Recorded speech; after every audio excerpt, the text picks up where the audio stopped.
හයි ළමයි ඉතින් කොහොමද ගොඩ දවසකින් වොයිස් ඕවර් එකක් ගේන්න බැරි වෙච්ච හින්දා ඔන්න අපි අද ටවුන් වල වීඩියෝ එකට ඔන්න මම වොයිස් කරලා දාන්න හැදුවා. බලන්නකෝ අපි ඉස්සෙල්ලාම ආවේ කොහෙටද කියලා. චොක්ලට් වලින් පිරුණු ලෝකයක්. වයස කොච්චර ගියත් මම නම් කන්න ආසම දෙයක් තමයි චොක්ලට් කියන්නේ. හැබැයි ඕනම දෙයක් ඕනිට වඩා ඕනි නෑනේ. නේද?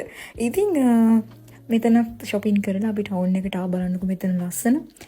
ඉතින් ඊට පස්සේ ආයෙත් ග්‍රොසරි shopping තමයි යන්නේ.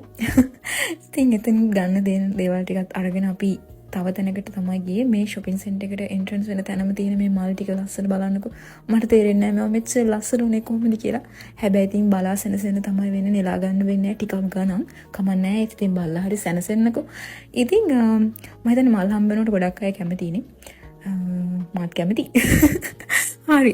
ඉතින් ඔය ඔක්කොම දේවල් ටික කරලා යනකොට හොඳටම හවස් වෙලා. හවස් කියන්නේ දැන් රෑත් වෙලා බලන්නකෝ වහසේ තියෙන ලස්සන. ඉතින් අද දවස ඔහොම තමයි ගෙවුනේ. එහෙනම් thank you වීඩියෝ එක බලුවට. bye.